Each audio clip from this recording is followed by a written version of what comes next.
7 en punto de la mañana, continuamos con más de Primera Página. A esta hora vamos a iniciar nuestro primer segmento de entrevistas dándole la bienvenida al abogado constitucionalista Jesús Silva. Abogado, muy buenos días, bienvenido a Primera Página. Gracias una vez más por aceptar nuestra invitación. Gracias, Globovisión. Abogado, hay muchos temas el día de hoy, pero hoy principalmente, jueves 28 de julio, se tiene previsto en teoría que asuman, según lo destaca en este momento la Asamblea Nacional, los 3 diputados de oposición por el estado Amazonas. Legalmente pues ha generado muchísima polémica porque hay también además rumores que pudieran ser detenidos por un desacato a la sentencia del Tribunal Supremo de Justicia, pero legalmente es viable que asuman los diputados de Amazonas y que no incurran en algún delito penal, en este caso.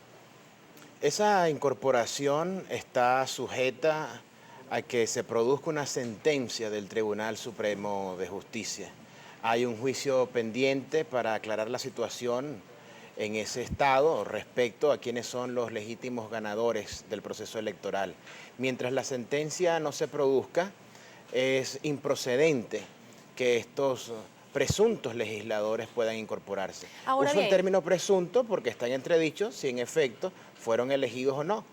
De acuerdo a la sentencia que se produzca en este caso, se puede determinar que los vencedores fueron los más cercanos perseguidores en la contienda electoral o que habría que repetir las elecciones. Es decir, tiene que haber juicio oral y público y sentencia, en este caso, antes de que se pueda tomar cualquier otro tipo de medida. Lo contrario es un desacato a un fallo judicial y por lo tanto es una medida ilegítima que puede comprometer y viciar de nulidad absoluta próximas actuaciones de la Asamblea Nacional mientras estén incorporados estos ciudadanos. Ahora bien, desde el inicio se dijo que estos diputados que fueron electos el pasado 6 de diciembre fueron proclamados y ellos han mostrado incluso la proclamación por parte de la Junta Regional Electoral del Consejo Nacional Electoral. Entonces, ¿cómo se explica que si fueron proclamados por el Poder Ciudadano, el Poder Judicial revierta esta decisión?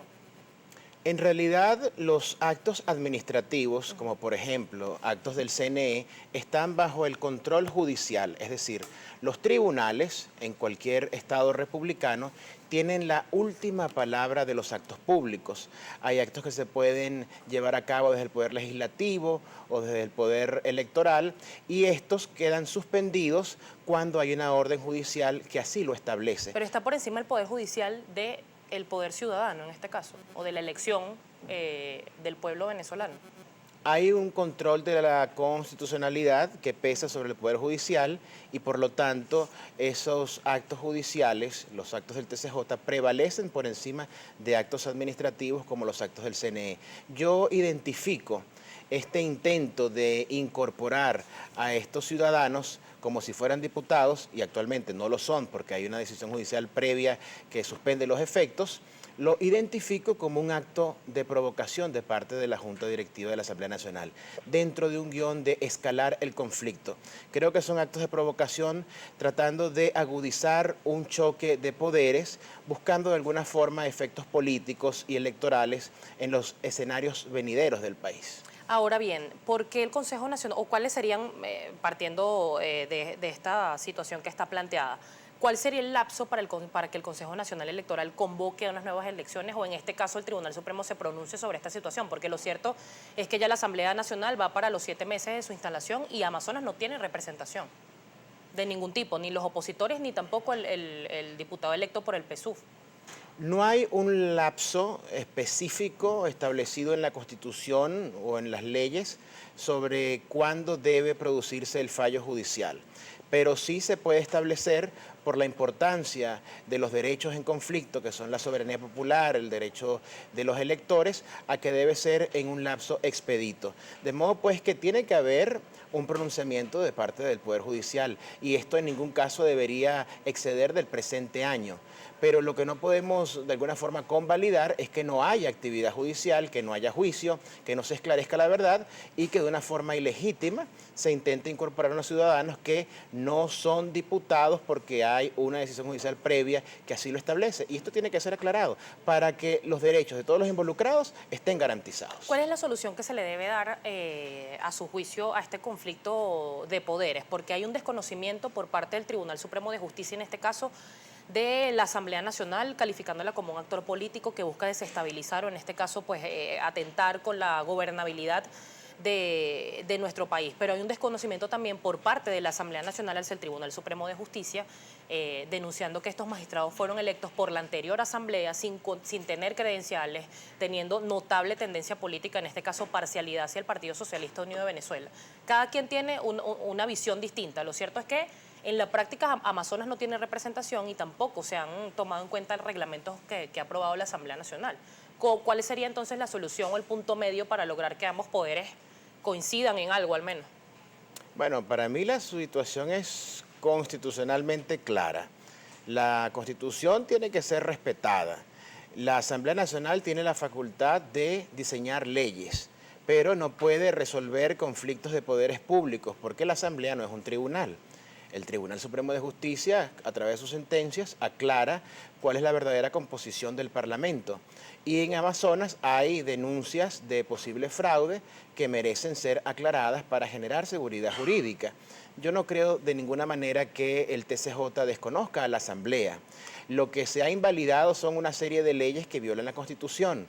Y en la medida en que la Asamblea Nacional legisle dentro del marco de la Constitución, seguramente sus producciones legislativas podrán entrar en vigencia. Mientras no lo haga, estoy convencido de que se va a repetir el mismo escenario de leyes que son declaradas nulas, de leyes que no entran en vigencia, y tenemos entonces una Asamblea Nacional políticamente ineficaz, porque su junta directiva insiste en producir una serie de instrumentos que violan la Constitución y que van a correr con la misma suerte. Y esto va a permanecer así. ¿La Constitución según el gobierno nacional porque no son acomodaticias al gobierno nacional o porque realmente tienen contenido golpista, como se le ha querido llamar por parte del gobierno? Le pongo dos ejemplos básicos. Se ha denunciado la ley de amnistía como que iba a fomentar la impunidad, pero leyes de temas sensibles como la alimentación y la salud, la ley de producción nacional y la ley que iba a permitir el ingreso de medicamentos a nuestro país. Eso es atentar contra el gobierno nacional, querer que la gente coma normalmente y que tenga acceso a los medicamentos. Todos queremos que el pueblo de Venezuela tenga acceso a alimentos y medicinas. El problema ha sido el instrumento planteado por la Asamblea. En el caso de los alimentos, cuando la Asamblea propone una serie de leyes económicas que no tienen una verificación presupuestaria, es decir, que no se ha determinado si los reales están realmente allí para darle ejecución, es una actitud populista, irresponsable, y por eso hay sentencias que le han establecido a esa Asamblea. No estamos dejando fuera de circulación esa ley, pero sí debe reconocer que hay que desarrollar una coordinación entre gobierno y asamblea para verificar los aspectos presupuestarios, porque es muy fácil de alguna forma prometer o repartir lo que no se tiene, y ese es el problema de la Asamblea Nacional, que no coordina económicamente la viabilidad, la factibilidad económica de esas leyes que han sido invalidadas. Abogado, hay otro tema. El referéndum revocatorio se sigue discutiendo. Ya es el próximo 1 de agosto en que el Consejo Nacional Electoral pues va a reafirmar si es válido o no este proceso del 1%. Según el rector Luis Emilio Rondón, ya fue aprobado este informe, pero solo por la Comisión de Participación Política y Financiamiento. Hay otro tema que ha sido quizás un poco descuidado, que es el tema de las elecciones a gobernadores. Si esas elecciones no se hacen este año, ¿se está violando la ley? Yo creo ¿Cuál sería el argumento para que el CNE no haga, en este caso, las elecciones regionales? Como lo establece la Constitución, el poder que organiza y convoca las elecciones es el poder electoral. Si sobreviniere alguna circunstancia para suspender o posponer elecciones en Venezuela, como ha ocurrido en casos anteriores, yo creo que esto estaría relacionado con alguna alteración grave del orden público. El llamado del gobierno nacional es que exista un diálogo entre gobierno y oposición para evitar cualquier escenario de violencia, de protestas en las calles que pudiera de alguna forma comprometer ese cronograma electoral. Si esto no ocurriera, yo creo que con normalidad deberían haber elecciones este año en el caso de gobernadores. En el caso del referéndum revocatorio, esto dependerá de que se cumplan los requisitos del artículo 72 de la Constitución, que es básicamente la recolección del 20% de las firmas de los inscritos en el registro civil electoral. Si esto se cumple, debería haber referendo revocatorio este año. Si por el contrario se detectan anormalidades, irregularidades, firmas falsas, incumplimiento de los requisitos, pues no lo habrá, porque el CNE no puede ni posponer elecciones ni tampoco adelantarlas, sino sencillamente seguir con la normativa vigente. Hay una normativa vigente que no solamente es la Carta Magna, sino también resoluciones administrativas del año 2007 en materia de verificación de firmas, de comprobación de huellas, y considerando esto desde el estricto punto de vista jurídico, que la oposición no ha impugnado esa normativa del CNE del año 2007, las resoluciones, entonces se deben seguir esos pasos porque son ley vigente de la República. Hay una denuncia, una propuesta por parte del representante del PSUV ante el Consejo Nacional Electoral que pidió anular a la Mesa de la Unidad como partido político que los colocaría. Y hay una declaración, por cierto, en el diario La Voz que le voy a pedir a mi equipo que me ayude con eso, del diputado Héctor Rodríguez, que aseguraría que si el CNE acepta esta anulación, está un poco más abajo. Allí está la foto de Héctor Rodríguez y dice: oposición podría perderse los comicios de gobernadores. Se está partiendo por parte del Partido Socialista Unido de Venezuela de una futura anulación de la MUD como partido político por este supuesto fraude que se cometió en la verificación o en la recolección del 1% de las firmas. ¿Legalmente esto es procedente? ¿Se puede proceder a anular a la MUD por esta razón? El derecho de petición ante organismos públicos es un derecho constitucional. El alcalde Jorge Rodríguez, como un actor político y dirigente del PSUV, eleva una petición que deberá ser evaluada por la autoridad competente, llámese CNE. Ahora bien, por encima de que esta pretensión o denuncia tenga o no lugar, yo creo que la oposición va a seguir existiendo porque estamos en un país democrático, ya sea bajo la denominación de MUD o cualquier otra denominación de partido o alianza de partidos. Eso es lo fundamental. Si se cometieron irregularidades, pues deberán existir sanciones proporcionales a los autores de esas irregularidades, quienes introdujeron firmas falsas. Recordemos que la responsabilidad por delitos es totalmente intuito persona, es decir, personalísima, individual. Yo creo que pase lo que pase con esta denuncia, va a haber una personificación jurídica electoral de la oposición, bajo la denominación que sea, porque en Venezuela y en la Constitución de 1999 no se ilegalizan partidos políticos. Sí ocurrió en épocas anteriores. Hay participación ya a través de nuestra cuenta en Twitter, @primerapágina. Por acá le pregunta Carlos Rangel: los magistrados del Tribunal Supremo de Justicia no son nombrados por la Asamblea Nacional. Si existen fallas en los nombramientos, ¿no los corrige quien los nombra por ley? No, eso es un exabrupto. El procedimiento de nombramiento de magistrados y de destitución de magistrados es complejo, es decir, involucra varios poderes públicos, involucra comité de postulaciones con el poder ciudadano, involucra para su destitución también una calificación de falta previa del mismo poder ciudadano. No puede la Asamblea de forma unilateral por cuenta propia destituir o designar por sí sola magistrados. Y los procedimientos están claramente establecidos en la Constitución. Por eso yo califico como acto de provocación para agudizar la crisis política estos intentos leguleyos de la Asamblea Nacional. Otro comentario por acá de Manuel Mujica le dice: ¿ustedes habrían aceptado que el TSJ hubiera suspendido la toma de posesión de Chávez? No hubo suspensión de toma de posesión. El presidente Chávez estuvo enfermo y la posibilidad de que fuese juramentado por la Asamblea o por el TSJ aparece en la Constitución. Eso forma parte de la historia de Venezuela y el pueblo sabe lo que ocurrió. Por acá le pregunta José Ford: señor Silva, ¿es usted militante del PSUV? ¿Por qué defiende tanto la posición del gobierno que tiene el pueblo hambriento? Mi defensa es fundamentalmente centrada en la Constitución. Mis enfoques jurídicos solamente buscan establecer un equilibrio y entiendo que hay gente a favor de la oposición, a favor del chavismo, y eso forma parte de nuestra libertad de expresión.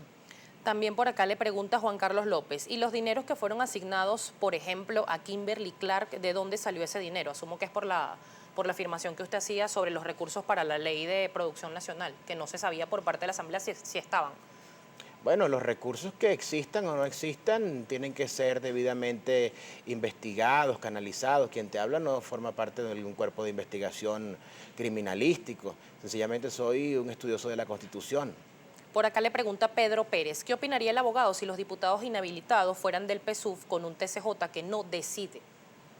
En el TCJ actual hay militantes o recientes militantes del Partido Acción Democrática, han sido fotografiados con sus franelas blancas y con sus símbolos partidistas. Pero la mayoría es del PSUV. Bueno, te insisto, hay militantes de Acción Democrática, pero entiendo que estos señores adecos renunciaron a través de declaración notariada a su militancia y por eso están dentro del TCJ. Esto ha podido ocurrir también con los chavistas. Es decir, la Constitución le prohíbe a un militante, a un vigente militante, ser magistrado, pero si es un ex militante que por declaración de notaría ha renunciado formalmente a su militancia, no hay efectos retroactivos y puede ingresar a la carrera judicial. Abogado, me quedan segundos para despedir lamentablemente la entrevista, pero en el diario 2001, lo voy a mostrar por aquí porque la edición digital tiene otro titular el día de hoy, la muestro por la 3. Lo del trabajo forzoso viola normas de la Organización Internacional del Trabajo, ya lo van a tener allí, se lo quería consultar rápidamente, es la resolución 9855 del Ministerio del Trabajo, que según algunos expertos no se puede obligar a nadie a laborar en lo que no quiere. Aparentemente este decreto lo que dice es que personas que se dediquen al sector productivo, así sean de empresas privadas, tienen que prestar servicio a las empresas públicas para fomentar la producción. Si un trabajador se opone a ceder a este decreto, que ya fue publicado, por cierto, en Gaceta Oficial, ¿puede incurrir o puede ser penado por algún motivo? Te hablo como exconsultor jurídico del Ministerio del Trabajo. No existe en Venezuela, en esta Venezuela de 1999 hasta la presente fecha, la figura del trabajo forzoso. Entiendo que algunos diarios así lo titulan porque suena muy llamativo, pero es una mentira. Sencillamente hay contribuciones que trabajadores deben dar a ciertas empresas, pero es una obligación. Pero deben hacerlo voluntariamente, porque si fuera a través de la coacción o de la imposición de la fuerza sería tortura, y eso no está contemplado en el ordenamiento jurídico vigente. En el pasado, época de Gómez, época de Rómulo Betancourt, este tipo de prácticas de trabajo forzoso sí fueron recurrentes, pero en la actualidad esa figura no existe. Muchísimas gracias. Gracias a Jesús Silva, abogado constitucionalista, por acompañarnos acá en Primera Página. Nos vamos a la pausa, al regreso mucho más de su programa de las mañanas, ya venimos.